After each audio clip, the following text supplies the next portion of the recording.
What's up and welcome to another Mograph Mocast. I'm Dave. And I'm Matt, and joining us today is our fellow camp director from Profanity.tv, Mark Cernosia. Hello. And Mograph is a supplement to our site, mograph.com, which is a motion graphics tutorial site with tutorials, plugins, podcasts, and other Mograph stuff. And on the show, we talk about everything ranging from motion graphics to Cinema 4D, After Effects plugins, render engines, doing business, doing taxes, being a contractor, or working for the man. You can email us info@mograph.com. Let us know what you think about the show. Questions, comments, concerns, queries, grievances, show topic suggestions, artist suggestions. We're on Facebook, Twitter, Instagram, YouTube, TikTok, and all the things. Check us out. Follow us on the things. You get different content depending on where you go. You know? So follow us on all of it. And so we're going to get right into it. This is the camp recap episode. Yeah. This is the FOMO episode of the year. Sorry. It's going to happen. Mark is here. We've got a couple things to talk about today. Number one, before we get into it, we just wanted to thank our sponsors one more time for Dave, sticking with us for so long. Have them up, and I don't have them up. I'm terrible. Right. The thing is, everybody stayed on board. The campers stayed on board. The sponsors stayed on board, and that was amazing. Because it was a long journey. It really was. You know, the hardest thing to do was to plan an event during COVID, you know, and as everyone has seen, like with NAB just this past week, you know, they canceled again. And it's like, I think us and Dash Bash. Is Dash Bash going on this week or was that last weekend? Dash Bash is this weekend. Yeah, weekend. So I mean, it's like Thursday, these are probably the only two events that will happen this year, which is great. And so you will have the quarter res, I believe. Quarter res already did happen, I believe. Oh, it did happen. Okay, cool. I missed it. Gosh, it's been such a blur. It has been. Yeah, the last month or so has just been a long run up to camp and a lot of prep for sure. Absolutely. You got that sponsor list? I got them up. Yeah, totally. Okay, cool.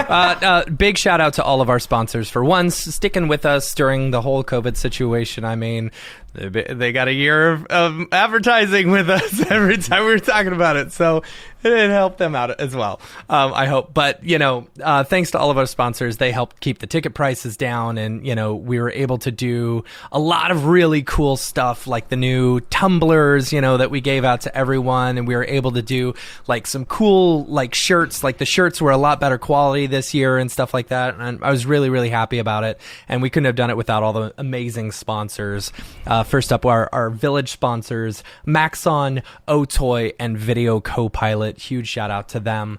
And then our gold sponsors, Minimal Massive, Grayscale Gorilla, and De Facto Sound. And then our bronze sponsors, A Scripts and School of Motion. So we are incredibly thankful for all of our sponsors. They help lighten the burden for us to where we don't have to rely on just ticket sales alone in order to make it a badass, you know, event. And so big shout out to them and everyone who went. Give them a shout out for making it as awesome as it was. And of course, we can't not talk about Beeple and his sponsorship for all the many good times had thanks to him. He was Beeple was the food and beverage sponsor this year. We'll go with food and beverage. Libation. Mostly beverage, but yes. The highest caliber. Yeah. So yes, and Beeple was our Spider Lord sponsor. So big shout out to Beeple for that. Like I feel like a lot of people had quite a bit more enjoyment because of the additions we were able to add because of him. So thank you to Beeple. Yeah, and you know, sticking on the sponsor thing for a second too, you know, what was really cool is outside of the support that they gave us through building the camp and on sale and just all the promotion and everything leading up to camp, it was also great to have so many sponsors at camp. We had a huge group from Maxon that we got to hang out with. Jules from Otoy was there.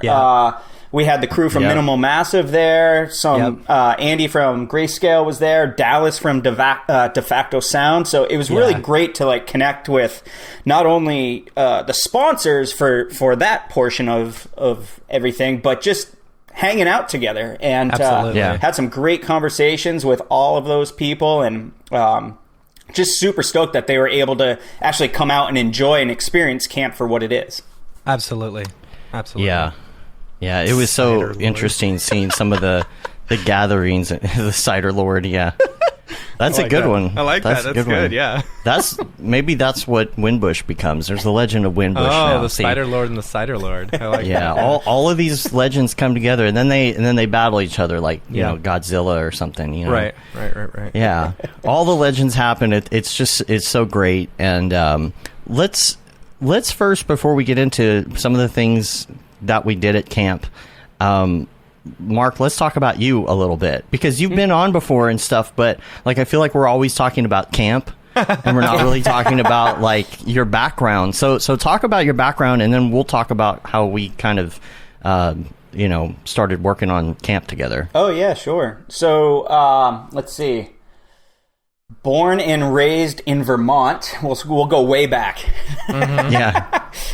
No, but I've always, I grew up snowboarding, skateboarding, lots of sports stuff. And through that, I started filming and editing. And then over time, I went to school actually for art, to like fine art. So I was doing a lot of sketching and painting and sculpting and stuff like that, which was really fun and great. But I really wanted to land in like either a graphic design or video editing, something online. On the computer.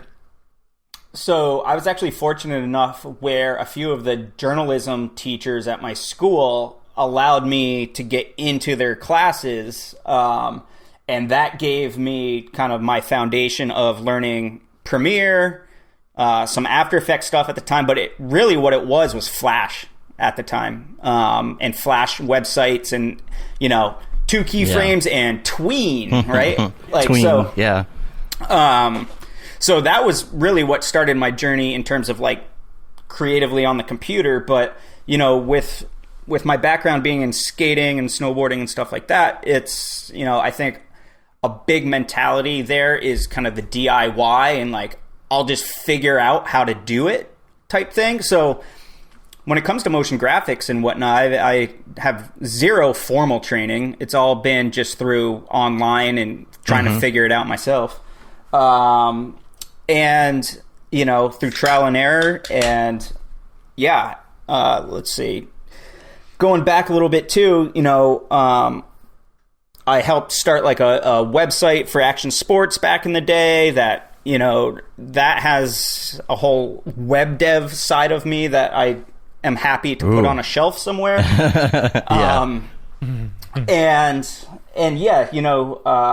Through that, I spent some time out in California in the Lake Tahoe area, and then I did move back to Vermont once I spent some time chasing the snowboard dream out there. Came back to Vermont to start the family and get married and do all that. And by landing back in Vermont, one of the biggest companies, local companies here, is an international sports company called Burton Snowboards.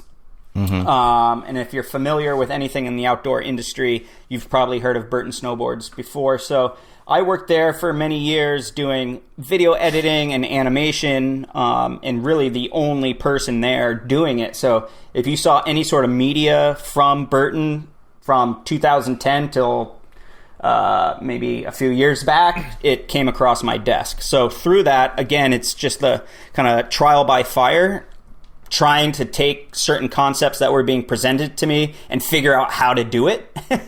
And while I was there, I actually did a complete 3D project for a new product that was coming out. And I was working with the engineers on the different bindings that we're developing, and also engineers for the boots. And what was happening was we were making creative and advertisements while that product was still in development.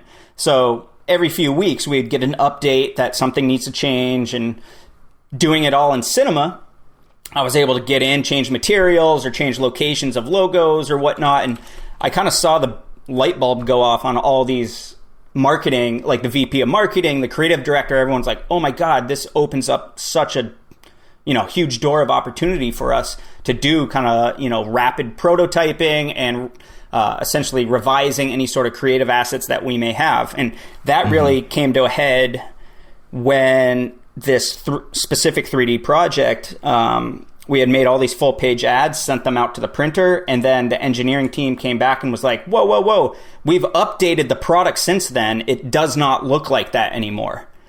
And like, essentially you could hear a pin drop in marketing there. Because at Burton, we essentially had our own in-house marketing studio and agency, where we would do all the video stuff, all the web development, all the catalogs, all the print, all the events. Everything was handled in-house. So when we got that feedback, everyone was like kind of, oh crap, we just sent out full page ads to all these magazines. Like, how are we going to deal with this? So I was like, actually, no problem. So went back to my desk 2 hours later, had a new render. We were able to comp that all together with the designers and sent out a new revised print ad for all these major publications. So I saw light bulbs go off again of like, holy crap, like this just saved our butt. Yeah. And so it gave me kind of the wherewithal to start exploring this on a bigger scale. What can I do outside of my company? Is there freelance opportunities and all that? And so over the years, I started freelancing night and weekends, essentially moonlighting. And then through that time, I was able to build up a bit of a client list. I did get recruited away from Burton to do some more 3D product viz stuff at a agency outside of Boston. And while that agency was great and the people were there were just fantastic, the line of work and the work and projects that were being landed were more on the explainer video side of things. And obviously shops need to pay their bills, and a lot of times those medical explainer videos do that quite well. So it just wasn't for me. And they wanted me to, I'm still in Vermont, they wanted me to move to Boston, and I was down for that if it was the right fit, but it just wasn't the right fit. I didn't want to uproot the family, sell the house, do, yada, yada. It was going to be a big undertaking. So through that, I decided, you know what? I've been freelancing on the side. Why don't I try this full time? And I had been saving up money for our move, which was no longer happening. So that afforded me to have about 3 months of runway where if I didn't land any job, I would have been fine. I could have paid our bills and kind of, gotten through the tough times, if you will. And you need at least that. You need exactly. At least that. Yeah. And, everyone has their own story with like how they went freelance, if they have, and how much money they had saved. Everyone has a different, position and life situation and all that. So, everyone's story is different, but that was mine. And then, from there, when I kind of announced that I was just going to do freelance full time, doing my own thing, all of a sudden, all these connections I had made through the years started hitting me up. And so, the power of LinkedIn, just saying, hey, I'm freelance now, really helped me kind of start and add to my client list that I had been working with beforehand, but just at a bigger scale. And so a few years of that as like a solo freelancer. And then over the last year and a half or two, I've been slowly starting to build my own little studio, which allows me to scale up for any sort of project that does come in. And through various outlets like the different Slack channels, the different Discords, and to bring it full circle, Camp Mograph, I'm meeting all these other artists that are either in a similar position as me or are just, working day rate on certain projects for certain companies. And so that really has helped me expand my network and allowed me to meet new artists and new people to work with. So that's essentially where I am now. About a year ago, I started Profanity Creative, which is profanity.tv, and we specialize in doing kind of 3D product visualization for the outdoor and lifestyle industries. Those are the industries that I know well. It's products that I use all the time, and it's a super honor to be involved in creating the marketing collateral for a lot of these brands and products that are launching. So, and I think it was I can give a lot of credit to your background in, like snowboarding and like outdoor adventure type stuff. Like you were the brainchild for Camp Mograph. I was just a worker bee who saw, once you toured the first camp, I was like, all right, I'm all on board. I wasn't sure about it at first, but as soon as you showed us that first camp, I was like, all right, I'm on. Full steam ahead. Let's do this. And we were talking about that the other day too, because originally I think we were at Half Res. We were all staying in a B&B and chatting about, you were like, wouldn't it be cool if we could just hang out and just do this? We don't have to go to any events or anything like that. We're just all hanging and chatting and that's kind of where it started. And it's funny now because we're so busy trying to run the event now during the event. Yeah. That, like, we don't get that. Yeah. I mean, I'll give you my perspective on the story too, which might be a little bit different, but I think you guys will get a kick out of it because essentially, I was driving home from Maine. My wife's from Maine, and so it's about 4 hours away from where I currently live or where we currently live. And the whole family was sleeping, and it was a beautiful fall day. I'm driving through the mountains, and I see this lake with a couple houses on it. I'm like, oh, wow, that would be really cool for, us to rent one of those or maybe two of them if we could get enough people and kind of have a bunch of people get together and go fishing and talk shop and drink some beers and barbecue and stuff like that. And then I think it was maybe a week or two later, we all met up at Half Res and we were all staying at the Airbnb. And I think as the night progressed, I was just like, hey, I had this thought.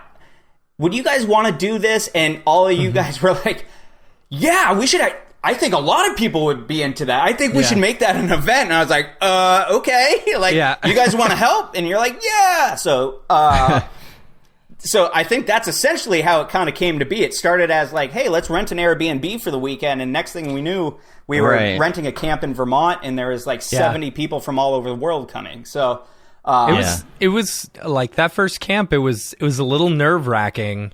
We didn't know. We didn't know what to expect. It didn't sell out, and because it was new. ended up costing us personally a little bit of money, which it wasn't that bad. For as awesome as an event it was totally worth it, Yes.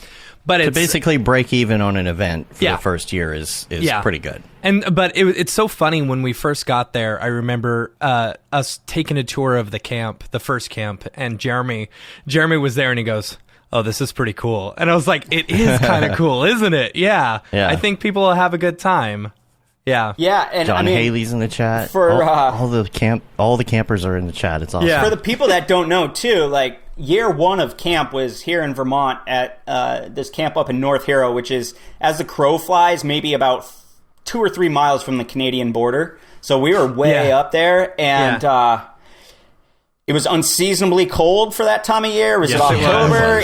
We had to buy space heaters. The camp itself is very rustic. It's a summer camp, so they don't have heat or anything like that. And I remember when we first posted about camp, and we wanted to be completely transparent of what these cabins looked like, and so we were posting pictures. And some of the blowback that we had from Twitter and from other kind of social platforms, a lot of it I think was because the Fire Festival, Fire Festival documentaries had just come out, and everyone was just like waiting for us to be like the Fire Fest. I was of very Mograph. worried about that comparison. Totally. And and maybe it was in some ways, but like the best part was we were all in it together. Like, even as the directors, we were still sleeping in the freezing cold. We were still sleeping in the too. cold. It I but think it was camps a are bonding supposed to be experience. rustic. Yeah, they're You know, that's like the thing. Firefest wasn't supposed to be rustic, Yeah. so we had a good excuse. Yeah.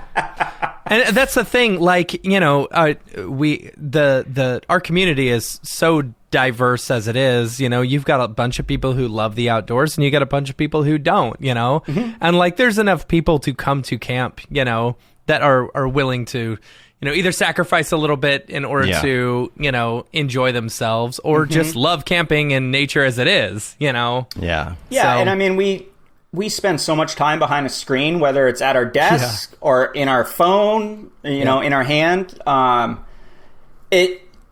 If we can take 1 weekend a year to just like remove that, disconnect. I mean, it seems like it could be a mighty task, but really it's not that bad. And once you leave your phone away and you get rid of the phantom buzz that still happens in your pocket, you just get used to it, you know? I really think that even after camp, I've like, my phone just kind of stays plugged in somewhere.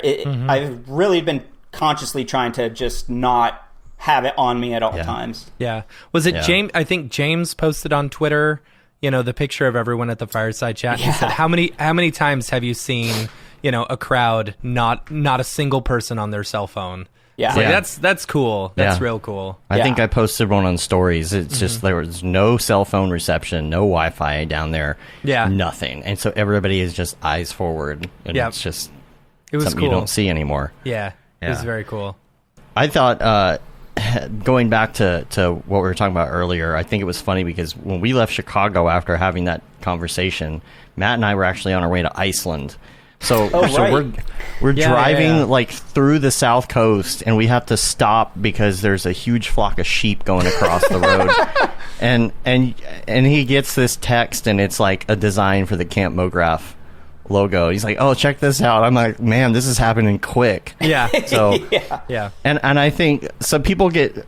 I think people don't understand the relationship. So basically, Mograph and Profanity basically are two companies come together to form Camp Mograph. Yeah. And then we have the directors. So a lot of people are unfamiliar with the structure of that whole thing. Right. So I wanted to make sure everybody understood. So there's the two of y'all that have been doing most of the planning, along with Julie. Who has been doing all the alcohol, we couldn't have done it without flights, her. all that. Yeah. And we make up the directors. I only kind of showed up at the last month or two to do what I could with the database. He likes to throw wrenches in at the last little bit. I'm the data nerd anyway, so I'll just come in and do the database. And also, I mean, like, even from year one, like, year two would not have been as successful as it was if it hadn't been for year one and everything we had learned and everyone who had contributed at that stage two. Again, Julie was very important year one. Liam was very important year one. And I think we ended up getting through a lot of wrinkles. Essentially, we had to iron stuff out just to see if this would work. Because year one was almost just proof of concept, right? Like, okay, wow, someone will pay money to go do this. Okay, cool. So, you know, even though 2.0 year two was really year two, it felt like, all right, this was really the first official camp in a way. You know, and we all kind of had our things that we were good at too, that we brought to the table for it. And there's such a great, for me, like a sense of satisfaction when, like, in doing it. Like, it's, for me, it's not about attending, although I would like a little more time to attend and just chill, you know, and we're working on that for all of us. But there's, I don't know, there was something for me when I got back. I could not stop thinking about it. I'm sure everybody else, Joe, I saw, and a bunch of other people in the chat are saying, you know, the same thing. Can't stop thinking about it. Just can't stop thinking about it. I've dreamt about it twice this week. Yeah, it's just like I get such a amazing feeling of satisfaction of having done the event and we all worked and together and we did our things and we made it happen and coming back and it was successful. Like, I don't feel that when I do a render. Like, I like doing a render, but that sense of like accomplishment that it actually happened, especially right now, you know, it feels amazing, and like it feels like a calling. It's like, okay, I just want to do this now. Yeah. You know, Yeah, I mean, I don't want to render anymore. You know? Well, and for the people that don't know, I mean, this is essentially our personal project. It is. Right. Yeah, I love that you said that on the, like, when we were like are welcoming all the campers and stuff at our first dinner or whatever, and you said, welcome to our personal project. And it's like, that is 100% what it is. Yeah. We're not doing short films. This is our personal project. Yeah. And it's, you know, it's hard enough to put something on like this as is, throw a fucking worldwide pandemic in it. Like, Right. it complicates things. But, you know, big ups to Camp Collins, where we hosted this year's event. And all the staff there, they had, you know, we were in touch with them quite a bit about all the protocols, how we were going to be able to keep the camp safe. And essentially, we were able to ask for, you know, proof of vaccination or a negative test COVID within test, a small window right before camp. And that allowed us to kind of create this safe space at camp that we knew we were kind of on our own little island. And I think it was gave amazing a lot of people, how comfortable like, it felt. it allowed everyone to kind of take a deep breath and just relax. And we also provided bracelets, which was cool. I'm still rocking mine. I got mine right here. Oh my gosh. Hey, yeah, I still got mine on. Oh my actually. gosh. So we had red, yellow, and green. And that was just a really nice, discreet way of saying, like, green, give me a hug. Yellow, let's do a elbow bump. Or ask, right? And then red, just keep your distance. But it was just nice because you didn't have to, you know, start off your conversation like that. You could kind of just eye their bracelet and be like, all right, and cool. you knew, like, you knew I'll instantly. give you a hug or there wasn't any of the politics or anything based off your bracelet choice. You didn't have to talk about anything. It was just, you know, I'm yellow. That's cool. Yeah, exactly. All right, cool. Yeah. You know, let's and do that it. was a conscious thing that we tried to do as well. And even Matthias mentioned this at the kind of welcome dinner, was just like, there's so much drama and there's so much politics and just everything that's happening in the world nowadays. Like, let's just forget about that for a few days and just like not even talk about it. And I'm really proud and happy that everyone there really took that to heart. Yeah. And I mean, there was a few like little side conversations that, you know, I had and whatnot of, you know, it is what it is, but like nothing, that was not a jumping off point for all the discussions or anything like that. So it was just really great and refreshing to have, I don't know, or just to feel more normal now, you know, even if it was for that weekend. We got great feedback on those, and Anthony Abbott actually sent us something, and part of the email said, you know, I think it was the magic in between where people weren't forced to segregate or judge based off personal or medical decisions. This is regarding the bracelets. Right. And still being able to express their comfort levels in a respectful way. Yeah. You know, I think originally we were talking about, could it be a pin or what would that be? But then the pin, you have to take it off and put on your clothes each day. Yeah. You know, so that just felt so great. And it just feels like a great solution. I feel like other people need to adopt this. Yeah, and checking in, everybody, we check in and we tell them what it was, and they're like, "Can I use this like everywhere in real life?" Like, you know, totally. $1 million idea. Well, right and you know, kind of in that same realm too. Camp is, you know, we as directors can plan so much, right? We try to think of everything. We try to think of how certain things are going to play out. We do our best for that, but we can't think of everything. And, you know, certain things that do come up, like, we can handle relatively easily. Or, you know, what I'm trying to say, too, is, like, what camp is and was is the sum of all parts. Everyone there is what made camp what it was. You know, we could have had some big different opinions about, I don't know, politics or whatever that could have just spoiled camp, right? Yeah. Or spoiled it for some. And keeping that off the table and just making sure everyone was kind of in this together, that's what makes camp what it is. And I think that's the ultimate goal for us is, again, building community and giving people an excuse to get outside, have a good time, and just chill and disconnect. Absolutely. It's like my happy place. Like I keep going back to it in that way. And I don't know if you ever experienced this, but like growing up, there were certain times when I would like I don't know. I don't know if it's new experiences or whatever it was, but like say you go to a school dance, right? Or you go to like a football game on a, October night, and it's, you're young, you're hanging out with friends. This is kind of your first experience. And then you go home and I don't know, maybe it's just me, but it kind of runs through your head. The moments in the night run through your head. Maybe you're drifting off to sleep. You can still hear the voices and things.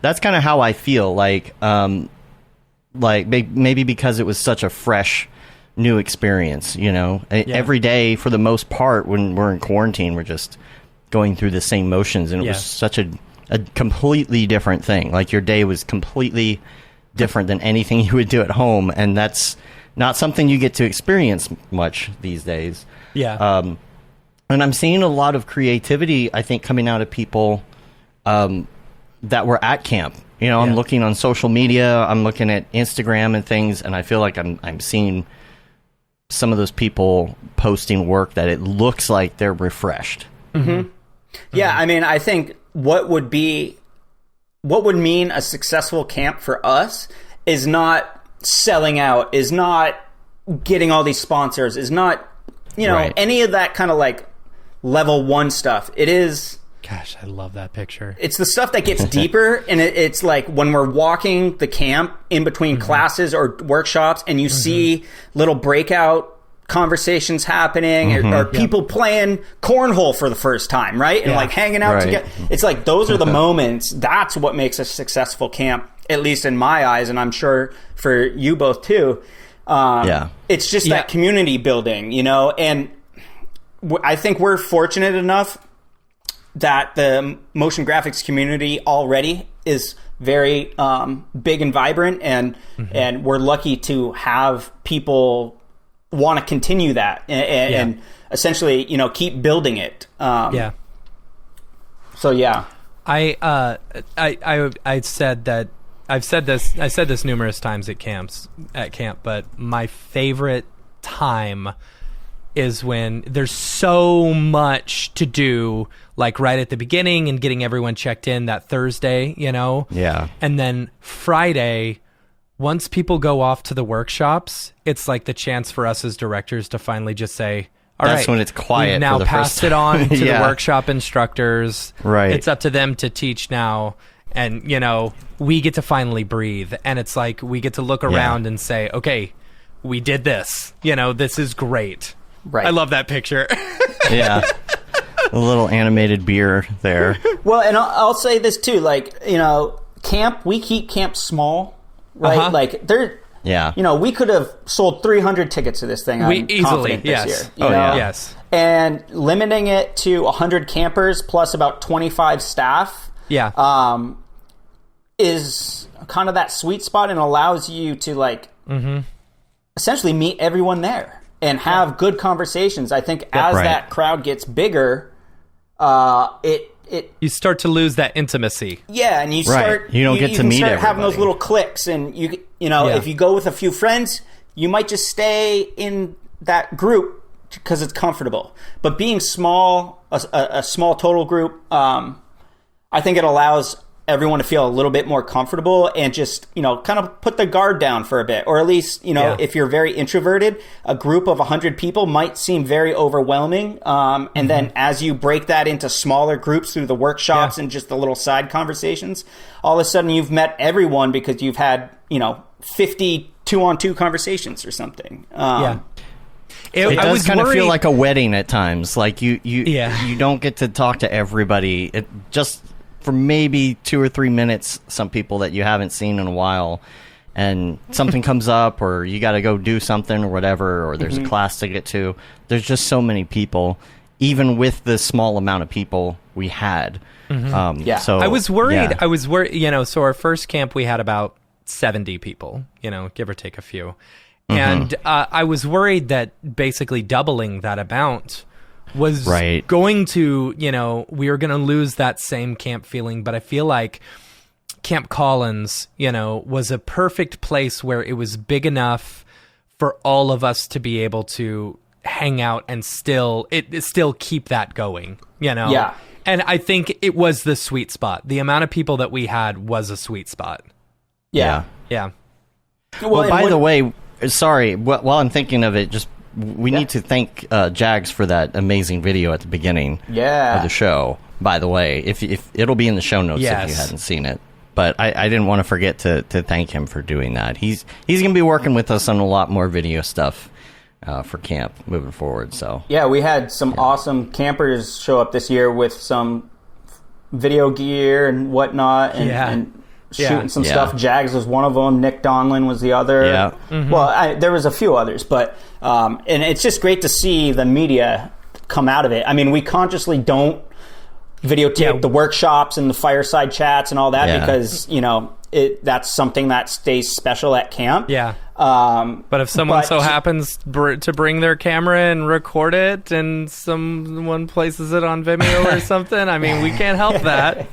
Yeah, I mean, you might get clips and whatnot, but it's not like we record the whole thing as a presentation. Right. Exactly. That's Because the way I was equating it to others was that you could go to a concert and then you can watch that same concert on YouTube and it's going to have a completely different feel. No way, So we want to keep it, at the concert, at camp. And I think a lot of people, enjoy that. And one thing I was going to mention about all the campers was that I think everyone really embraced the whole vibe of it. Like, everyone was so friendly, asking if they can help with anything. It was, even though we're the camp directors, I mean, it really is a team effort. I mean, there's campers that are like, hey, do you need help bringing this over, this table here, or that? Mm-hmm. So, I mean, I think you almost start getting that, like, family vibe of everyone feeling comfortable and, like, just excited to be outside. And maybe it's just the fresh air or whatnot, but it just feels, like, rejuvenating for people, I think. And honestly, not to get too heady with it, but it is kind of like human tribal nature, right? To gather together around like-minded individuals and just talk and enjoy each other's company. So I think we've tapped into that, and I hope we can continue doing that for years to come. Yeah. I mean, getting outside, being active, getting that vitamin D, you know? Right. And it's like, how often do we actually get to do that? It's awesome. Totally. It was amazing how silent it was down by the campfire. Yeah. Just not even the Wi-Fi. There was great Wi-Fi except down there. It was really funny. What kind of made it cool. The first night with Austin Shaw's, and so unfortunately Ryan Summers wasn't able to make it as the MC and stuff. He had some family stuff. He had to stay at home. And as much as that sucked, not having one person to MC the entire thing, it added a bit of interest to it because we were able to find a different MC every night. Aaron Sorofsky came to come and hang out at camp, which was awesome to have her there, because it's almost like she ended the last camp and then started this camp, because she was our MC with Austin. And what was so cool was that we didn't have a PA down there, because they were both projecting really well. I was sitting in the back and I could hear them just fine, but then we brought in a PA the second night for Hazel and it worked well. But you know what? We were able to hear Austin and Aaron talking the entire time because it was so quiet. So other silent. than the planes coming over occasionally. Apparently, Camp Collins is in the flight path to yes, it is. PDX, so but a few minutes. But it was cool. It added some interest to it, So Aaron got to interview Austin, and then Matthias got to interview Hazel, and then me and Ash Thorpe got up on stage and we talked to Mike. And it was great. It added a lot of interesting flavor to it that we weren't expecting. And it was cool because of that. Well, with that being said, too, do we want to talk a little bit about the Fireside Chats? I mean, they were. Yeah, we should. They were so good. Like it was. I felt like it was such a good mixture of people. you know, like Austin and his background in education and stuff like that. And then Hazel, you know, doing titles and stuff like that, had that background. And then Beeple and the whole NFT space. It was such a wide range of people, all in the same industry, but doing different things. It was great to hear everyone's, you know, chat on it. Yeah. And, you know, it's also interesting, too, putting some of these people up on a stage that doesn't have a screen to present. I feel like sometimes that's, you know, that's something they can hide behind and kind of you can have a presentation somewhat locked and you kind of go through the motions and you get through it.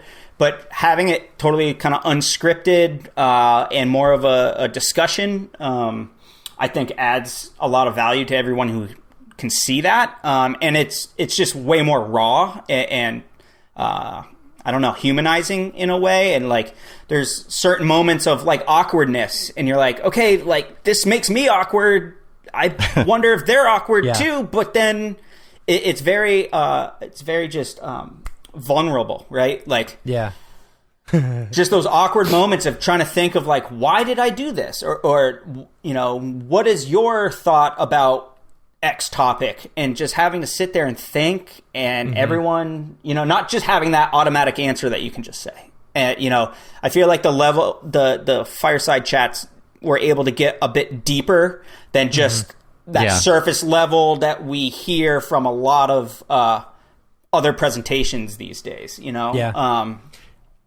So I think that's really the cool. people watching, and you know, I gotta give y'all a huge shout out for the lighting at that worked on way the better, Fireside Champ, I think, than we thought it would. I can't even believe how beautiful that ended up.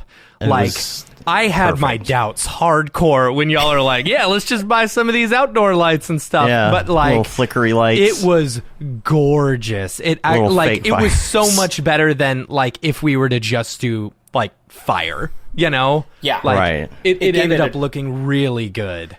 And for those who haven't seen it too, or any photos of it, Camp Collins has all these awesome old trees that have like moss dangling down, and like it looks like an Ewok's about to jump out at you at some point. But we bought these LED lights that are RGB and controlled by the phone, and we plugged them in, shot them straight up the trees, and it just illuminated everything, and it worked out. It was such a walk, like going up and down. Like I took all the lights down there, we set them up, and then it said found 8 lights, and then it wouldn't add them. And I'm like, I bought Bluetooth because I knew there wouldn't be Wi-Fi. Yeah. I realized they had to be connected via Wi-Fi just the first time that you set them up. So I had to unplug all of them and walk all the way back up that thing and hook them up via Wi-Fi internet, and then come back downstairs and put them all back. That walk was a walk. Oh, man. Yeah, like, advice for anyone going to a future camp, and I kicked myself because I totally forgot about this the first time. Don't wear Converse. Like, my feet finally started feeling better yesterday for the first time. Like, I was in a lot of pain because of all the mulch, walking on the mulch and stuff. Yeah, you need that Gold Bond too, dude. Right. It's and the hill that went up and down from the Fireside will get those glutes working, you know. I heard Winbush. Pulled 20 kegs up that hill. In 1 hour. It was snowing. While simultaneously fighting off a pack of rabid wolves. Yeah. It was crazy.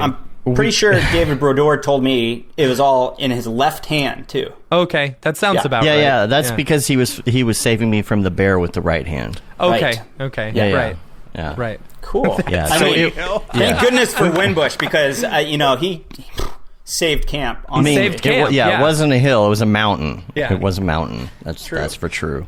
Snow drifts over his head.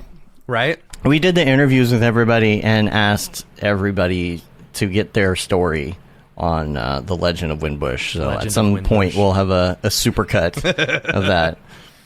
We'll have to That's awesome. get all the footage together. If you have footage, let us know, because we love to share. And a lot of people, I think, were asking about the Discord. Yes. Yeah.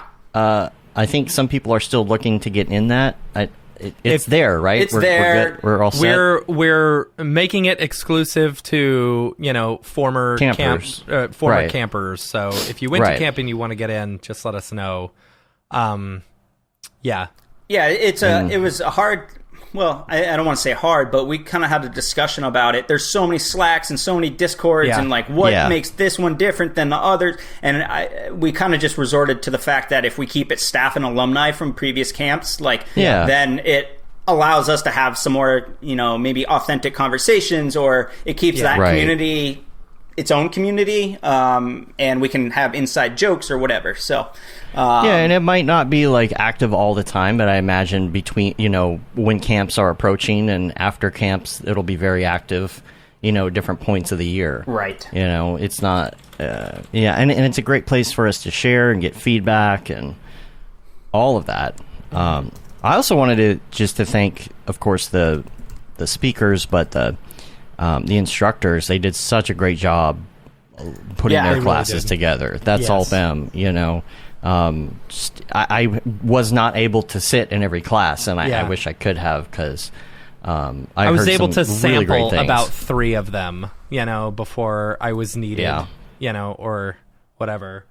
But let's see. The Caitlin's producing workshop was incredible. Like I felt like watching that was like reading the Freelance Manifesto, where I'm like, okay, I'm doing some of this correct, Right. This is how I can up my game quite a bit, and it's like it was invaluable.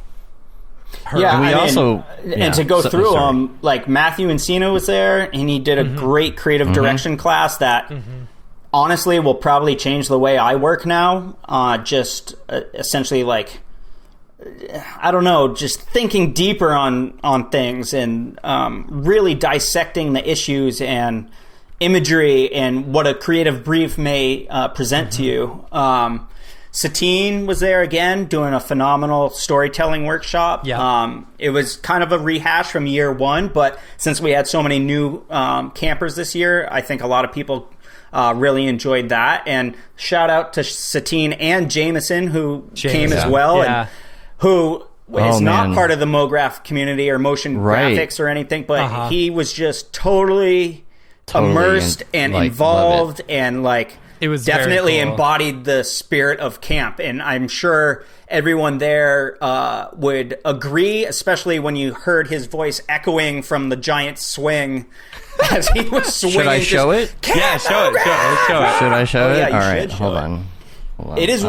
I saw it on the plane, and I literally LOL'd on the plane, and everyone's looking at me. It's so good. Man, I saw it at like 2:00 in the morning, and I'm like, this is the best thing ever. Here we go. So this was the giant swing that Ken Collins had, which I think you got hauled up about 100 feet into the air. Yeah, did either of you do it?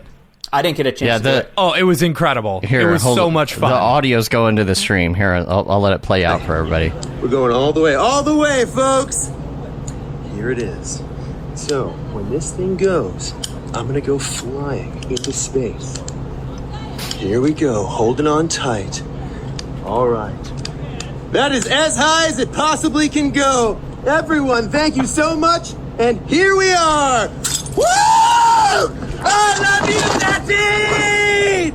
Woo! Yeah! That's right! Camp Mograph, everybody! Woo! Camp Mograph! Woo! So good. Oh man, it was so great. That swing was so much fun. Like I really wimped out, and I didn't go all the way to the top. But once it got high enough, I was like, all right, I'm good. But then every single person after me went all the way up to the top. And it was like, all right. But man, it was so much fun. Yeah, the facilities were great.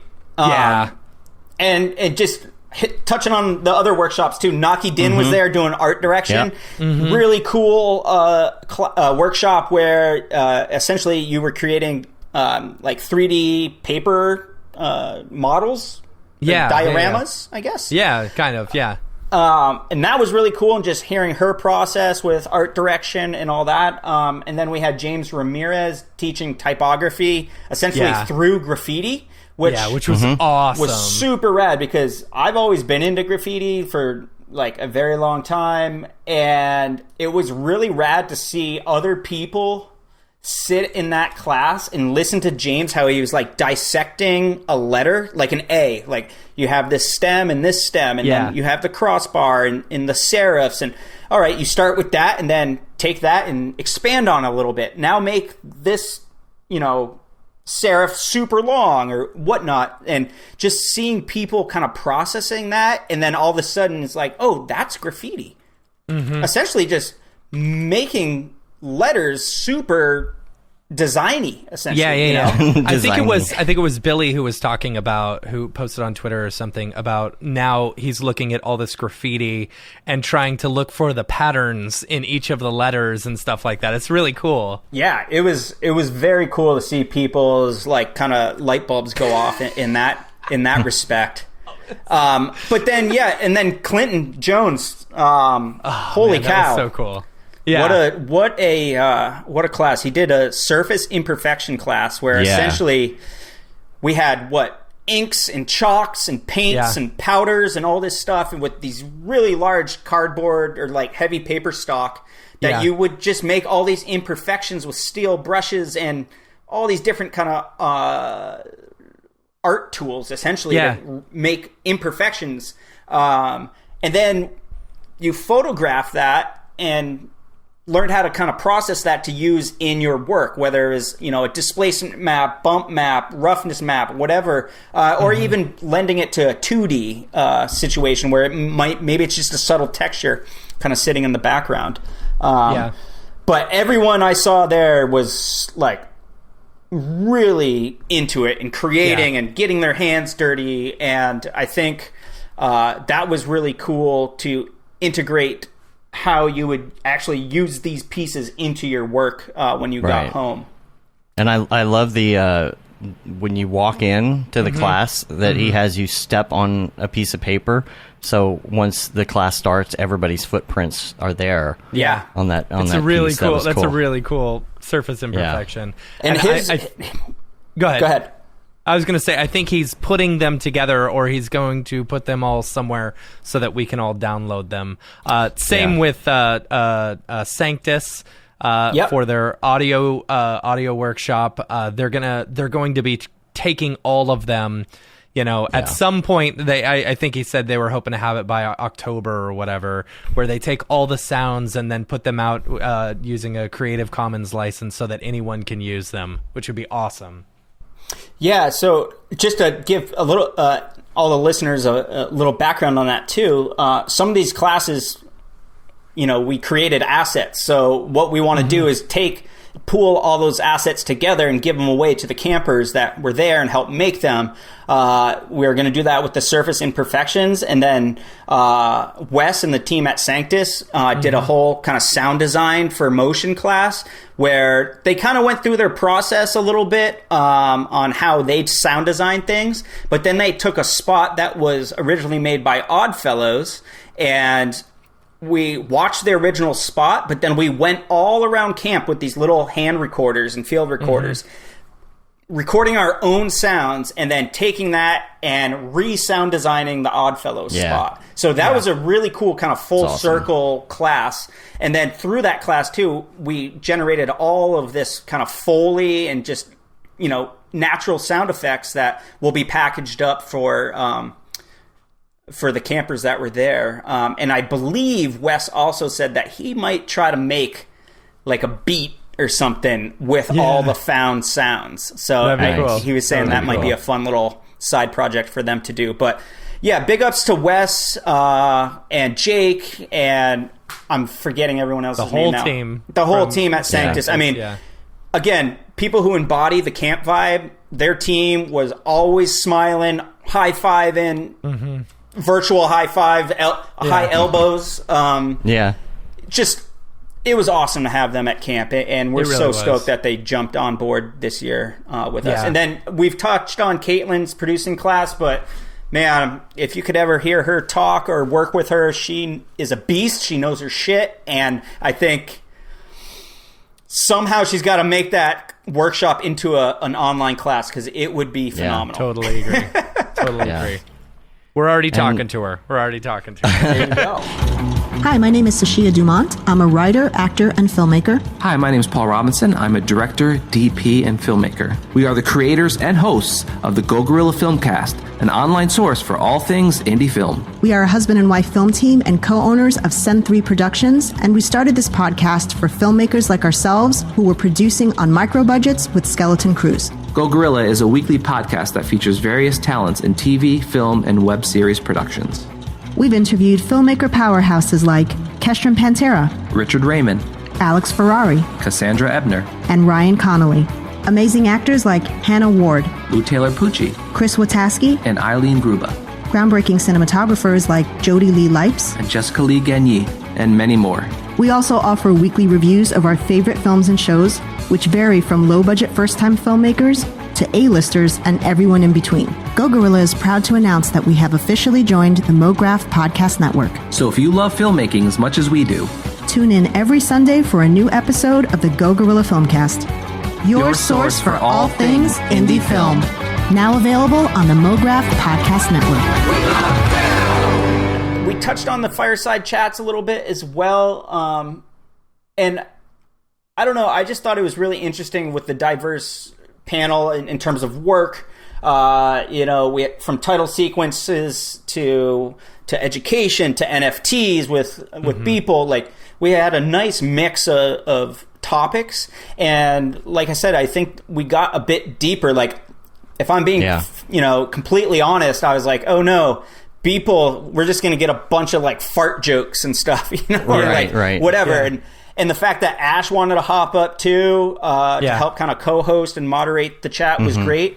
But I didn't give him a choice. I told him he had to. But I feel like we got like some really good, honest answers. And I think it might have been Dave who asked, like Mike, how has this new Rain fame, like, how is it affecting your family? Like getting a little bit more personal and not just like, exactly, how cool is the NFT space and all what that. Is an NFT? Please explain. We're excited about this space because so it was really cool to have a nice mix of things. And what blew my freaking mind was Hazel left camp early in the morning and flew to like the Emmys and went to like the award show, and I was like, talk about a juxtaposition there. Right. Yeah.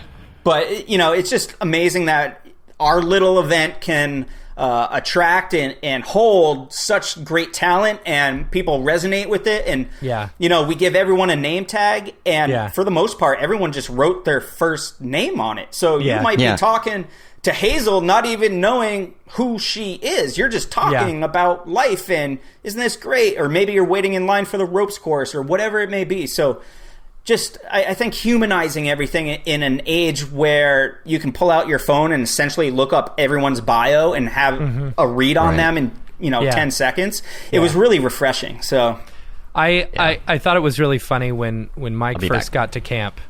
He said to me, he goes, "This is a bit more campy than I was expecting." I was like, okay. I don't know what you expected, but all right.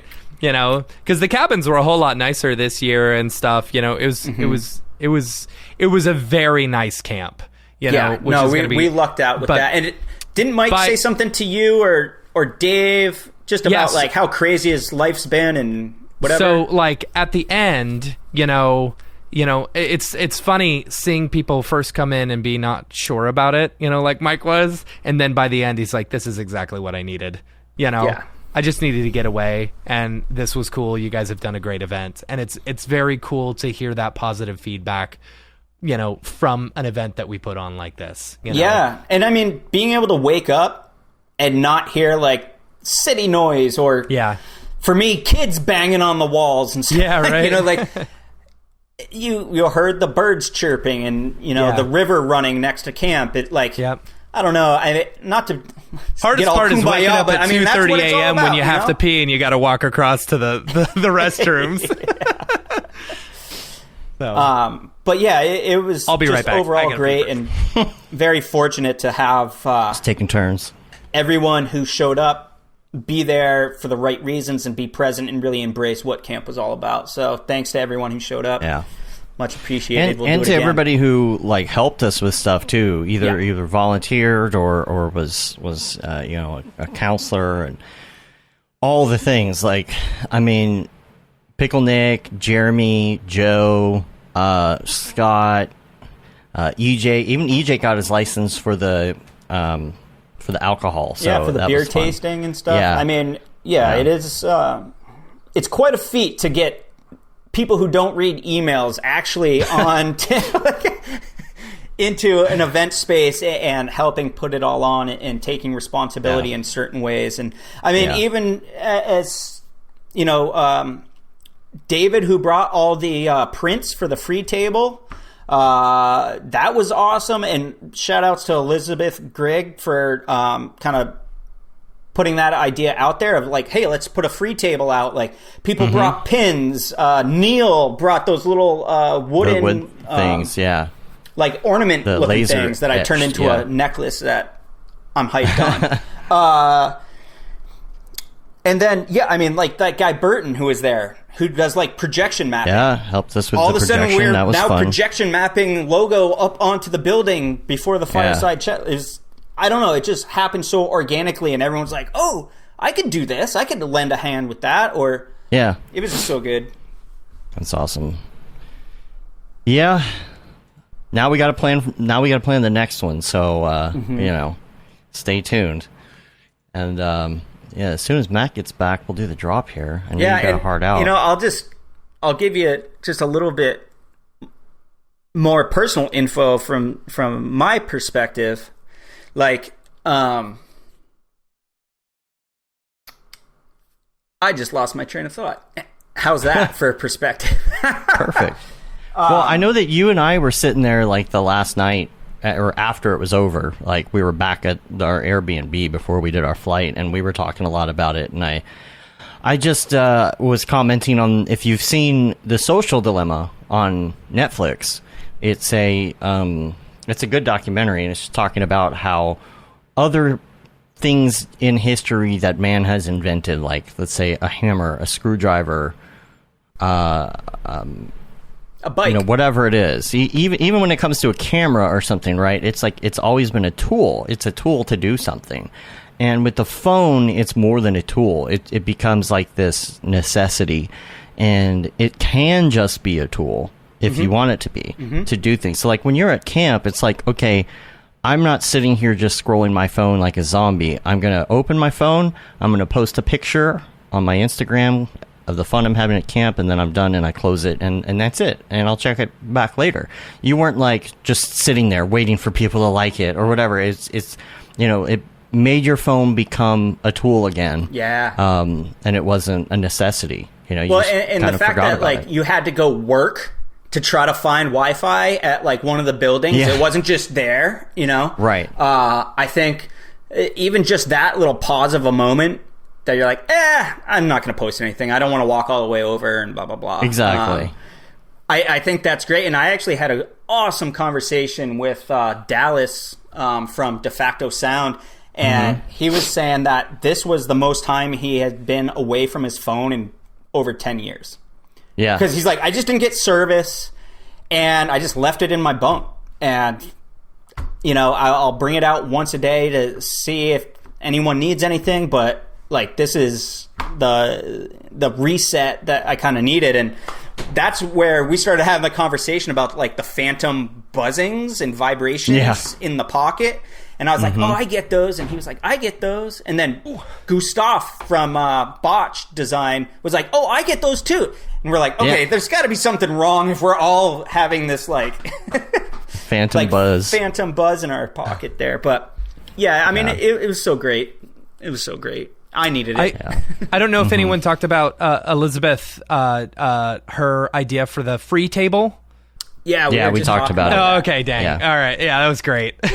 Yeah, but so many people contributed to it. Like, we had enamel pins. We had, I think Blake dropped off a bunch of enamel pins. Mellow Mograph did all of his prints and Yeah. stuff All the like prints. that. That was awesome. Yeah, I mean, and I think that's a tradition that will probably keep going now. I do love that year. idea, you know? Yeah, absolutely.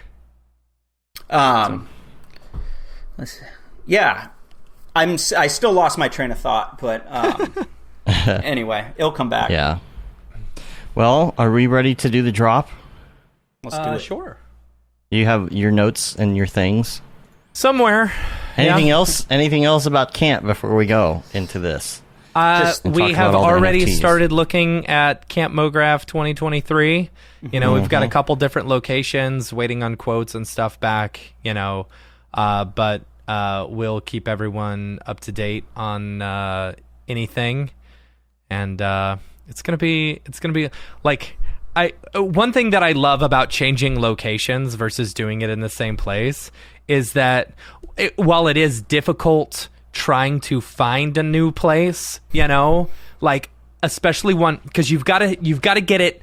There's this sweet spot, right, where it's not too rustic and it's not too fancy, you know. Mm-hmm. Yeah. And it's like It's not too far from the airport. Close to the airport. And like the biggest things that our biggest takeaways from this as camp directors was, you know, we need someone to run the shuttle for us, and we need someone to serve alcohol, you know, because that was, you know, those were the two big things that took us away from having to, you know, being able to spend time with people and stuff like that. Yeah. But yeah, we'll probably change those up next year. So Yeah. but you know, there's a sweet spot. You know, there's a real sweet spot between what we're looking for in the camps, and you know, we've found a couple that are really nice. We're just waiting on quotes, and then we'll probably go check them out, and then maybe announce something soon. So yeah, and who it's knows? funny now that we're looking for other camps and stuff. We're like, oh, this camp's sweet. Oh, wait, we want to do it again same time. Oh, well, we don't want a hurricane. Yeah. Now we have to start thinking the about like weather different is natural always a factor. disasters Yeah. and shit because Yeah. It's Yeah, like, so you know, much. Vermont and Portland, the worst you're going to get, well, I mean, you could get fires in did have a little Portland bit and of- stuff, but like, yeah, it would, can we have a hardcore? Hard mode Camp Camp Mograph? Mograph. You know, Yeah. that was something the interesting first that year we was didn't do. medium mode. That's something we didn't do this year, which was the people being able to bring tents, you know? Yeah. And I would love to bring that back, because I think a lot of people had Yeah. a good time with the tents and stuff like that. But we would need to find a place that, you know, was good and stuff. No shuttles, national park, no cabins, no showers, no internet. Yeah. Oh yeah. All I mean, tents. I Ooh. think the momentum that this event has now, and I don't even want to call it an event, but like this gathering, if you will. Yeah. It has my mind spinning, and I'm sure yours as well, of like how, like maybe we anchor every year with like an official Camp Mograph, but it opens up doors for us to do other things. Like if we want to do a destination Mograph where it's some cool way out spot, or like a super remote camp, you know, it has my gears turning of what other events and gatherings we could do that might not be on such the big scale, but you know, maybe it's half the size or even smaller. See, I'm interested. Like the destination Mograph, well, we joked about that a lot. You know, after first camp, we did buy destinationmograph.com just in case. Just in case, you know. It just renewed yesterday, by the way. But I mean, that'd be, see, everyone's saying New Zealand. You know, I've heard that a lot. You know, I want to do Iceland. You know, Iceland would be so cool. You know, Man. Yeah. how rad would that be? We were able to plan something in Oregon through a global pandemic. Let's just go complete international from now on, right? Right.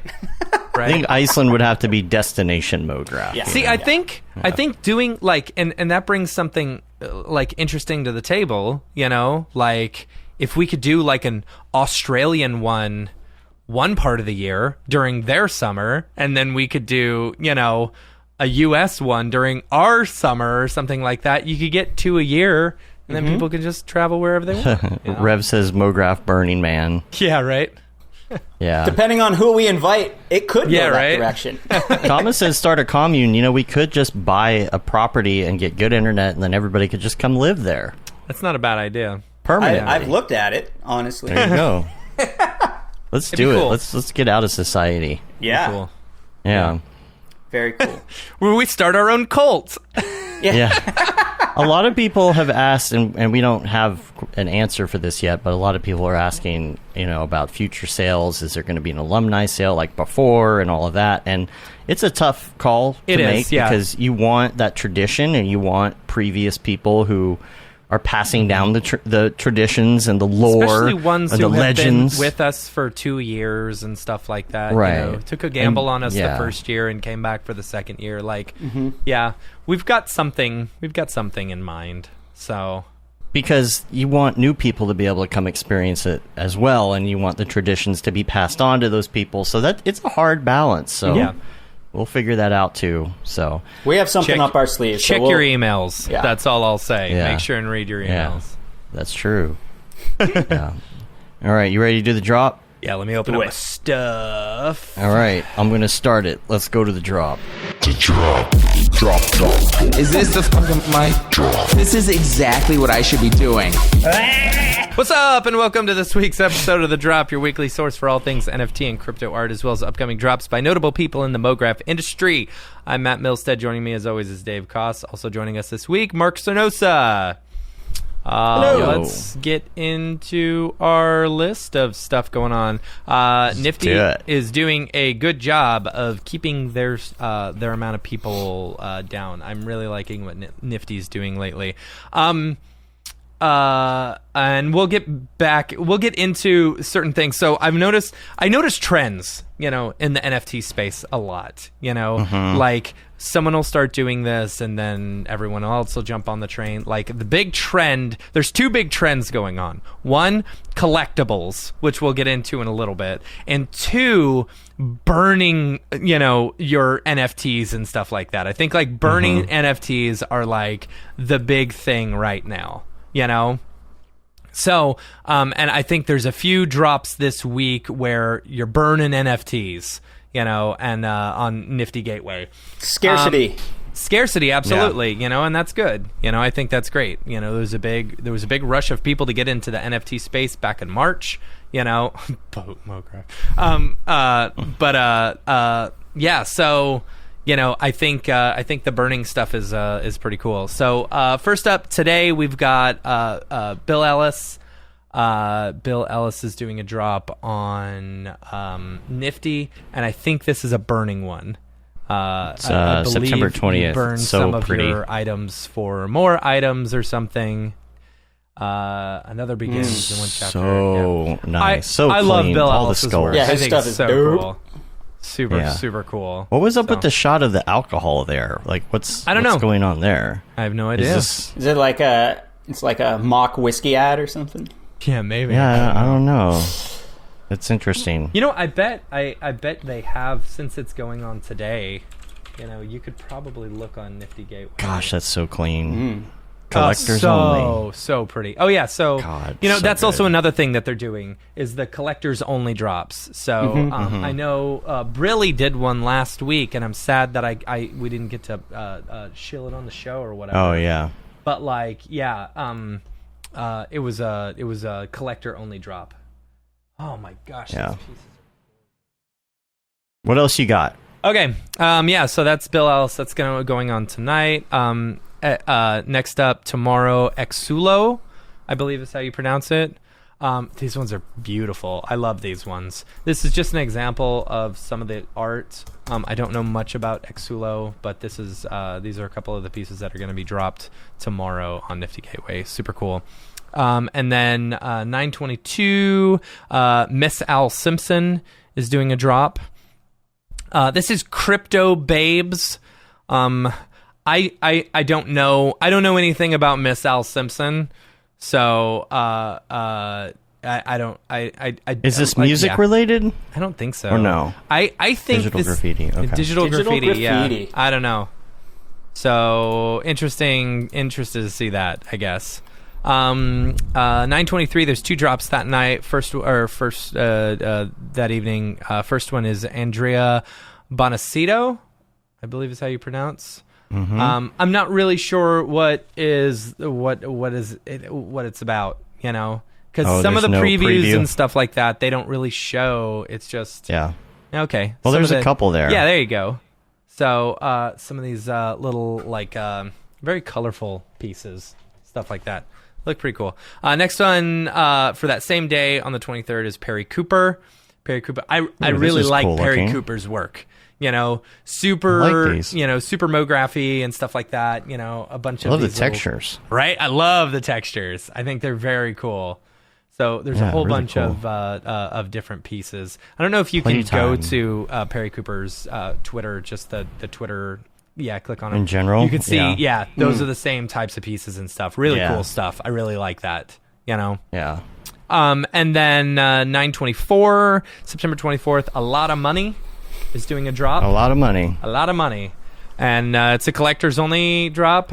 It's got some eyeballs and stuff. It doesn't show much, but I don't know. Could be Looks could like be a cool. teaser. Right. So are a It's lot of the teaser. for collector only drops ones where like you have to burn to get one? No, so for collectors only, are ones where if you have one of their previous works, only those people who have those previous works can actually bid on their stuff, Right. Which is cool, and it's for those ones that are like drawings and stuff like that. I was able to pick up one of Blake Catherine's because it was for collectors only, and I had 3 of her pieces, so I was able to enter the drawing 3 times, which was really cool. Ended up winning one of her pieces for only $300, and I think the floor right now is like almost 4,000 for that one, which is pretty sweet. Yeah. So that's it for Nifty Gateway. Next up, we got Maker's Place. We got 3 really cool artists dropping this week, and it's interesting. So the first one is a collab between Boss Logic and Shakira. Which is pretty rad. Oh, do I have the... Is this right? Yeah, that's Yeah, right. that's That's right. right. Okay. Yeah, okay. yeah. So that's these Shakira. Okay. ethereal girl, female fantasy, women NFTs are pretty popular in the space right now. I know Chelsea Ariev has been doing a bunch of these, and they look really good and stuff like that. And there's a lot in that space. Very that same style, and I thought it looked really good. Next up, you got Hackatoo. Hackatoo's been around for since the space started, and has done a bunch of stuff on Nifty as well. Really well-known artist within the industry. Last up, I'm super excited about this one. As stupid as it is, T-Pain is doing a drop on Maker's Place, and you hear T-Pain, and you're like, okay, that's fine. I want to know what studio he worked with, because these ones are freaking rad. Yeah. So good. It looks like more than just like a... Right. It doesn't look like soulless NFT. just a soulless NFT. There you go. This is sweet. This is super look at sweet. that. And I think look at that skull. I think that part right there. Oh, so cool. I think this has something to do with dropping an album as well. If you read the description, it talks about dropping a new released album or something like that, which is pretty cool. I think that's really cool. I love T-Pain. I started following him on TikTok, and his podcast is very funny. I need to check really that out. really That's like funny. T-Pain.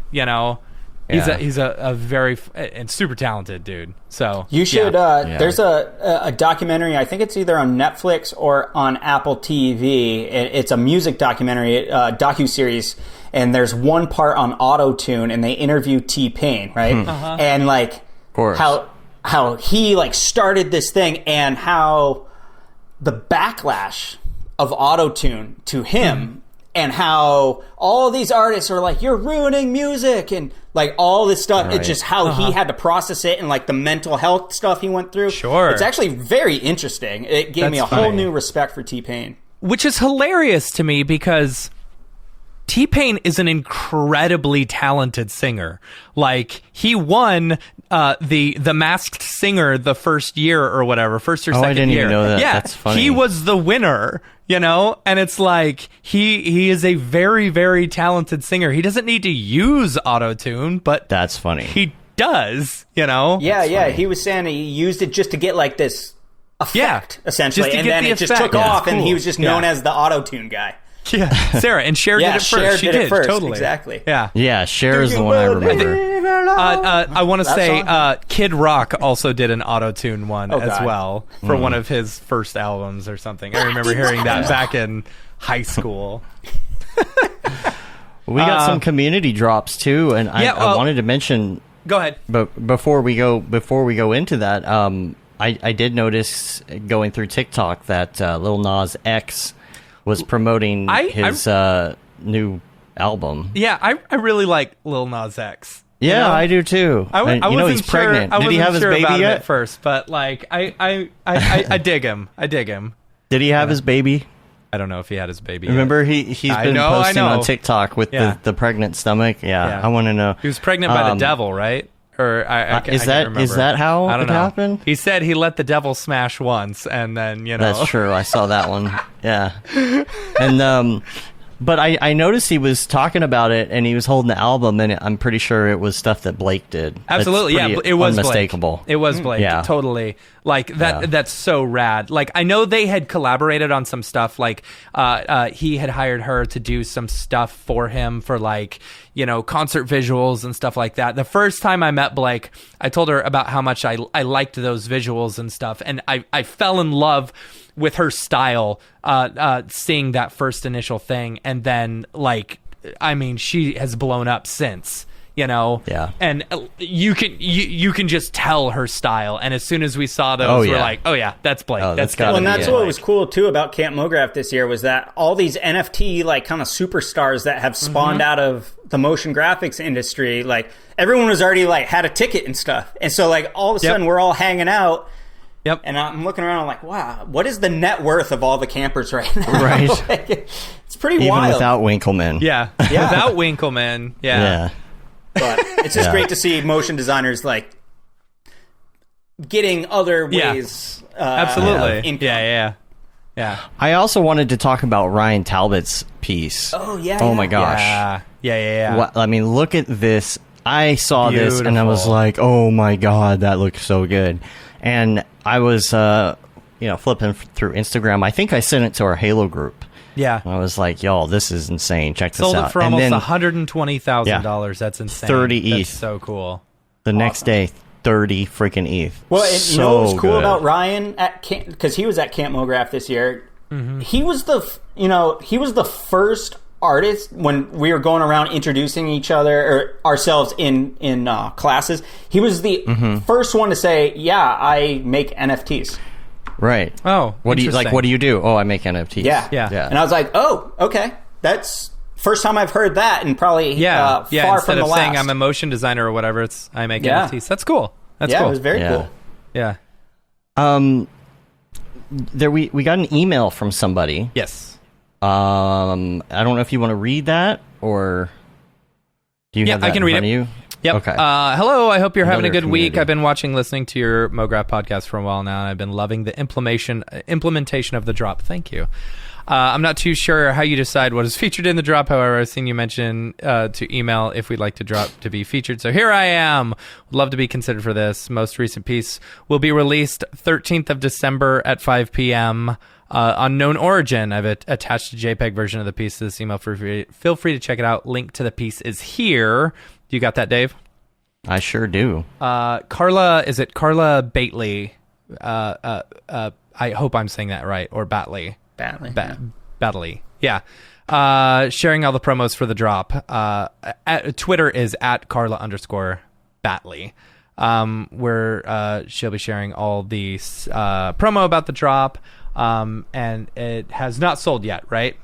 No, December, yes. right? Isn't that No, September 13th. Oh, But we were September. out. Okay. We haven't had a show in a couple Yeah. weeks. So a little about the whole project. In January, I started a new series of tiny hotels as NFTs. This has been and will continue to be That's cool. a continued project for me. I'm recently feeling that this is my main long-term project to show my growing skills and style as an artist. Each tiny hotel created all take inspiration from different themes, styles, or concepts. Thank you, loving the podcast, and I hope you have a great time at Camp Mograph. Yeah, thank you, Carla, Awesome. for the email. That's awesome. Yeah, And we'll link looking to that forward in the show notes as well. And this brings up an interesting topic. she was talking about doing a series of, pieces and stuff like that.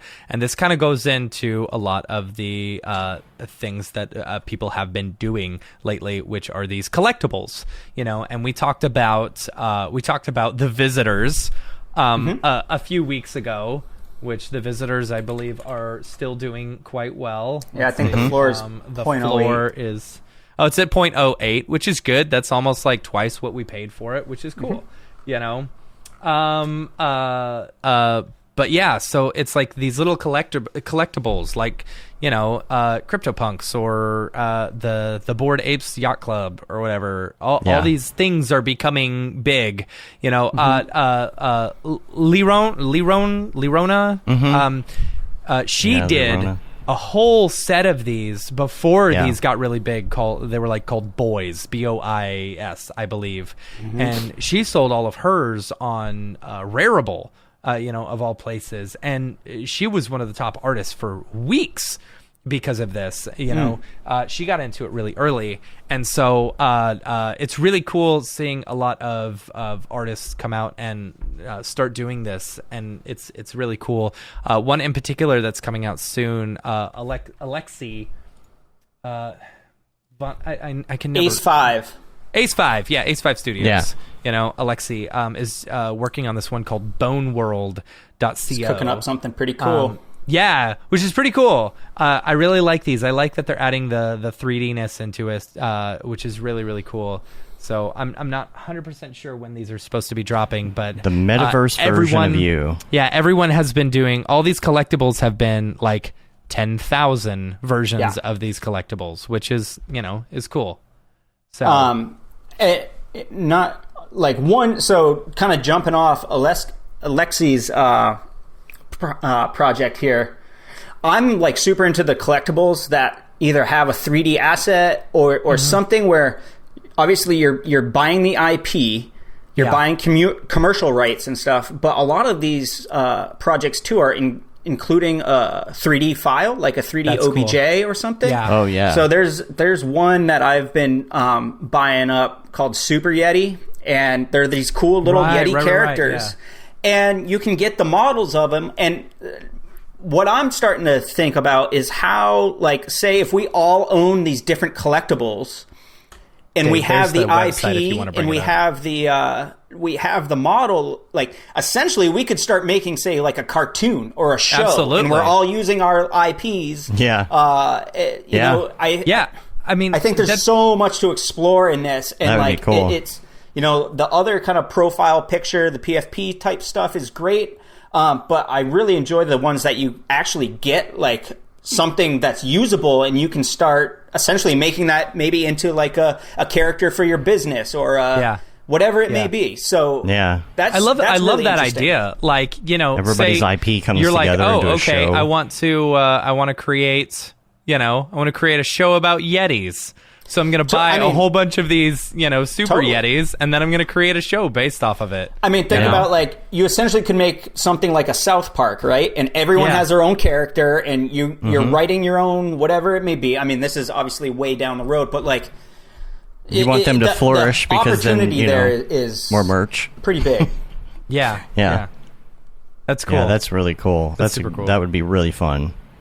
So it's I like that idea on the collectibles, because just doing the collectibles, like the Visitors, for example, they I don't know, it was interesting when that was all going down, because it was almost like all the Mographers on the Slack got into it, and we were all just buying them just to show off, that we bought them in Slack. It's we spent some money too. To be honest, I think that project holds a little bit of weight outside of that too. It's because it was, I believe it was the first 10,000 PFP project on Polygon, on Matic. Oh, was it?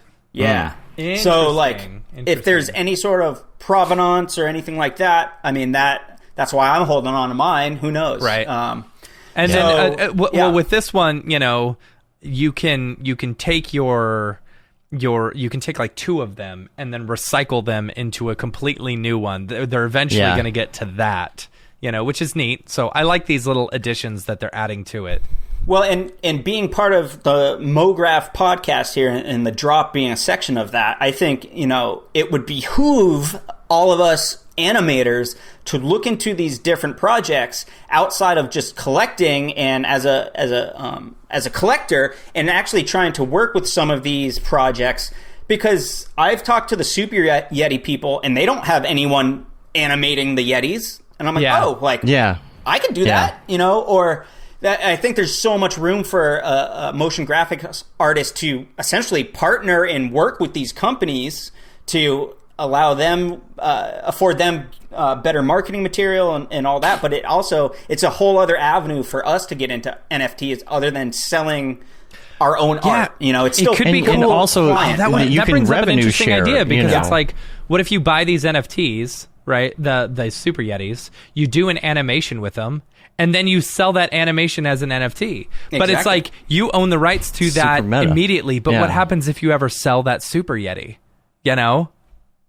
Yeah, do you lose the right to be able to sell that as an NFT or whatever? I don't know. Oh, it's interesting. Yeah. I mean, but there's just so much, right? All the derivatives that you can do and animation. I mean, I think it's just getting scratched the surface right now. And I think there's a lot of things to explore as artists and as ways that we can almost partner with these other projects, because they're on the dev side and the design side. We can bring in animation and all of a sudden step up their marketing and all that. And you've seen some of it, like that Mechaverse project. Mechaverse looks so cool. That's coming from like motion graphics people, right?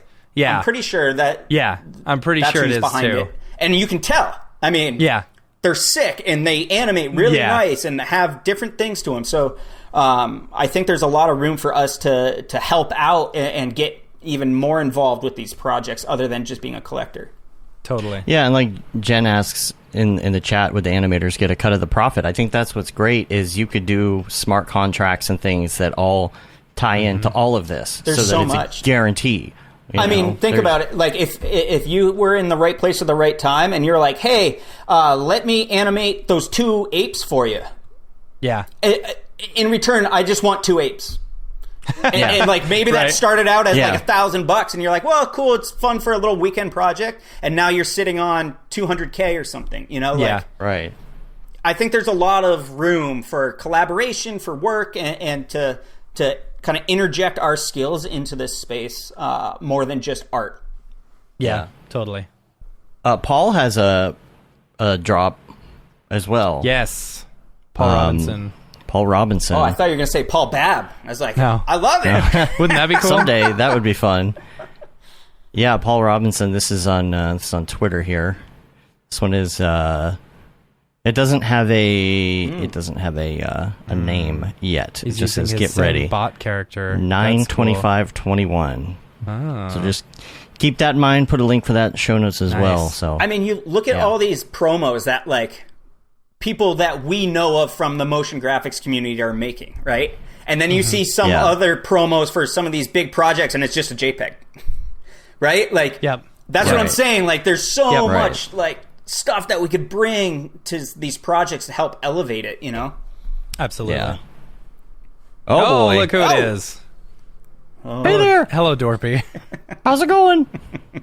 I'm back from Camp Mograph. I'm feeling inspired. I doggy paddled in the water a little bit, and I ate some chili dogs. So, yeah. Roughing it out guys, there, huh? Yeah, Those it chili was dogs fun. were delicious. They were good. You guys told me it would be fun there, and you were right. You were spot on. Yeah. Did you see all the squirrels running around there too? I did, yes. Yeah, it was great. They were delicious. Yeah, so anyway, I gotta go. I got some spooky renders I gotta start working on for Halloween. It's just around the corner. And I'm gonna go get myself a pumpkin spice latte. Ooh, nice. Okay, bye.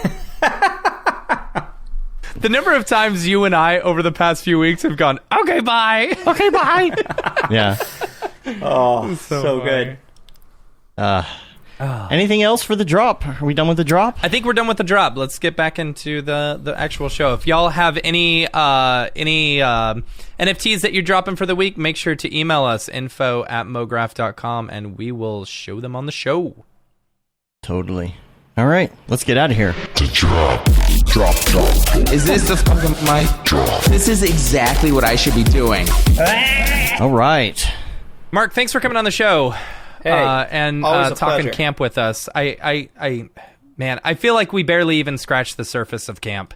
You I know? There's so much more. Like it was so much fun, and I'm excited to see what we can do with it next year. I was telling people at camp, I said, I think this year was so successful. One, I mean, we had a good camp the first year, and everyone, despite its downfalls of like being really cold, and power popping occasionally or whatever, everyone went away from it being like super pumped about camp, especially Ryan Summers. He was like our biggest cheerleader for camp. Mm-hmm. And I was so sad that he didn't get to come this year. Yeah. Yeah. And we will be catching up with him next Monday, though, anyway. He is going to come on the show. Okay, so. Rock on. Yeah.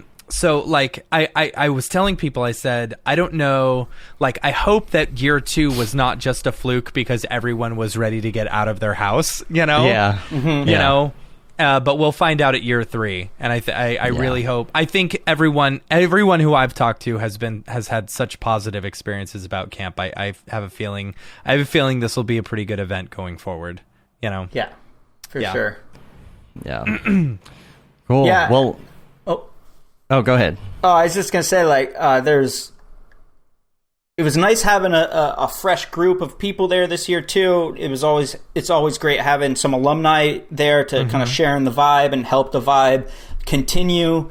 And as much as we are kind of off the radar and disconnected, it's sometimes it's a little weird to be like regramming things when we are connected and whatnot. But after year 1 and kind of having everyone, it seemed like betting against us, like just to see all the reactions and all the posts and the FOMO happening. It was like, okay, I think we're really onto something now. And especially after the last year, this was really the best event that could have happened as the first kind of, kickoff. Well, I was going to say kickoff to event season, but I guess that's not really happening.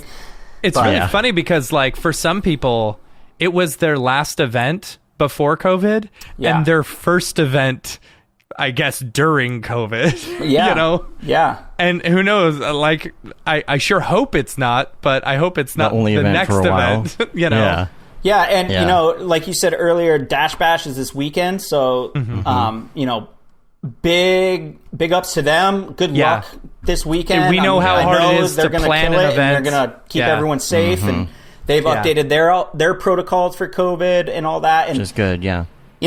It's all about getting together and keeping people safe and making sure that environment is an environment that everyone can feel safe in, and then that just kind of helps like melt away any sort of absolutely anxiety around it all. So. Absolutely, we should recommend to them about the wristbands. Yeah, totally. Yeah. It worked really well. Also, there was something else I was going to mention. Something we did not even get to this week was talking about R25, which I haven't even had a chance to even look at it yet because like we've just been recovering from camp. And I have downloaded it. Yeah, that's about as far. It looks a bit like Blender, so but I have downloaded it. Pretty major release though, yeah.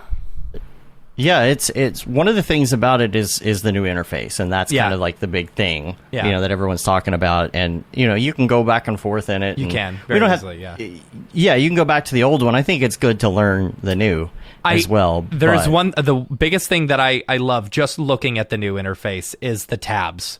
Like being able to easily hop between projects and stuff like that. That is totally rad to me. Instead of just having to do window whatever, that one's cool.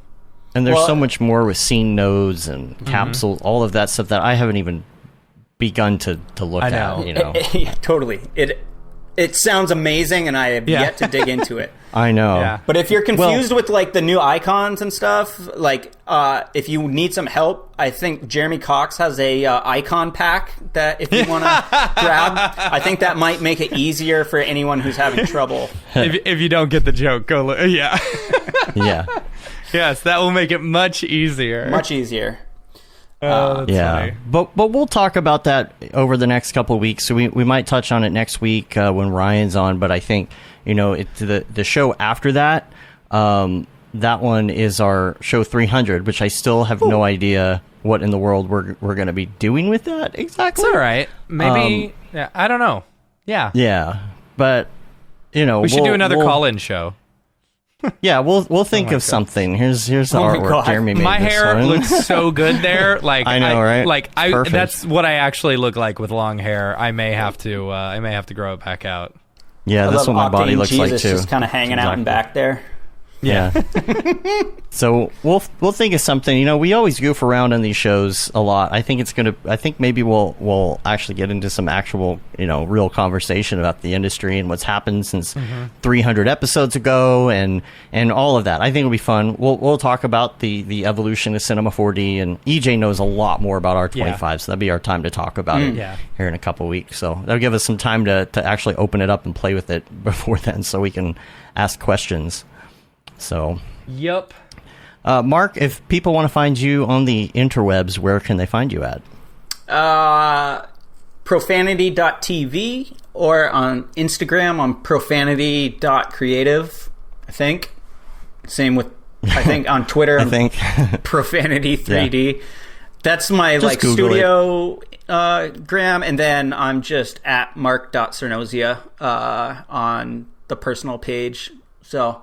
would love to connect with anyone, talk more about camp, anything, sure. and I'll throw this out there too, because we've talked about it and not really sure how to integrate it. But again, with the whole NFT scene and all that, like, I feel like we would kind of be dumb and oblivious not to start exploring how to integrate some sort of NFT with camp, and whether that's like airdropping artwork to campers or whatever it is. I mean, I think it would really do us justice to start thinking about that, and whether it's tickets or whatever. I think that's the... I mean, you make 130 collectible Camp Mograph NFTs, that everyone gets each year. Exactly. It's like a concert poster. You can only get it if you're there, and then if you collect all 130, then you get like a golden ticket. Well, then you After then you 130 get to years of coming have to a camp. Christie's auction. And, Then you get to have a Christie's auction. But yeah, that's awesome. So thank you, everyone, for coming. We couldn't have done it without you, because we would have been sitting in the woods by ourselves. So Absolutely. We're going to get out of here. You can rate us on iTunes, leave a review on your podcatcher of choice. Helps get our ratings up. You can also subscribe to our newsletter, which goes out approximately every month. I think we're doing one this week or next. We'll put the video in there from camp and some other things. We got a few fun things coming up here with the fall, and I'm just trying to keep that schedule going. Just not sure exactly when this baby's coming, so we'll just keep at it for now. Yeah, we thought it was going to come last week. So, in the middle of the live stream. In the middle of the live stream, we had to leave. Dave, and Matt had to come here and finish. I went over to Dave's house, and he's like, all right, let me show you, the software, let you run through the first couple people, and so on and so on. I've used OBS and, a little bit of XSplit, but I didn't know how his whole setup was going. So I get over there, I'm running stuff, it's fine, and I was like, okay, I get this, I'm going to go home. So I left, I get almost all the way home, and he goes, dude, we got to go to the hospital. You need to come back. I was like, all right, here I come. So... But it turned out that, like, the doctor really was making it sound like it was a bigger thing than the hospital thought it was. We got there, and they're like, oh, no, you need to let the kid cook for 3 or 4 more weeks. Yeah, right. So... And if there's one thing to say about camp, too, if there was an MVP, it most definitely would be Julie, who... Yep, 100%. Is, 9 months pregnant, staying up Almost. till 3 in the morning, bartending, making sure people were taken care of, and... She insisted on coming, too. Yep. The moment we found out we were pregnant. She's unbelievable. She's in her third trimester still going to camp. and coming to camp. Yep. It's funny. Middle name, Keyframe. Yep. Yeah, that's so great. So yeah. thank you, Julie, in a public forum. Thank you. Yeah, for sure. Yeah. Let's see. You can say you've been there, done that, got the T-shirt with a Mograph logo tee, the Paul Babb, Feel the Babb 2020 shirt. That's a classic. All the profits from that go to Doctors Without Borders. The Render Things T-shirt, hoodie, and long sleeve tee. That Render is Fire shirt, which you are only allowed to wear, ironically, unless you're shams. And the Mograph blandishment shirt, which I'm wearing right here. You can kind of see it a little bit. That one's on the site as well. We need to make a Camp Mograph Fire shirt and only make one to send to Shams. Right. Camp Mograph was fire. Yeah. And yeah, we're on Facebook, Twitter, Instagram, YouTube, TikTok. Make sure you hit us up on TikTok and let's follow each other. Let's see what's going on in the TikTok world of Cinema 4D. And that is it. We're going to get out of here. We appreciate everybody for watching and coming to hang out at camp. And until next time, I'm Dave. And I'm Matt. And I'm Mark. Have a good one. Later, yo. Peace out.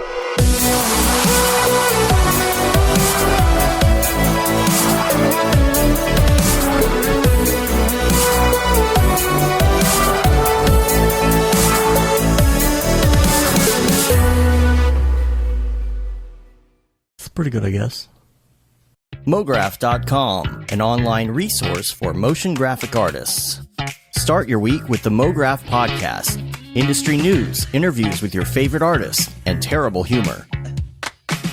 Watch live shows and interviews from Mograph events like NAB, SIGGRAPH, Half-Res, and local meetups.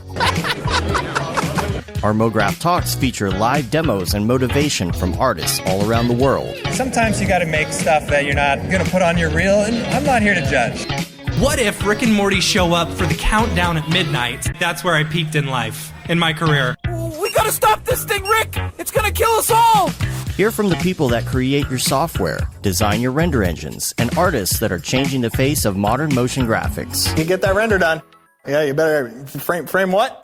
Mograph tutorials and online classes will teach you about Cinema 4D, After Effects, as well as other popular software and render engines. Throw in the HDR Studio, take the render settings, pick the HDR, put in reflection, and gorgeous. Branch into new software. Learn time-saving tips, techniques, workflows, and lessons that'll keep you up to date in the world of motion design.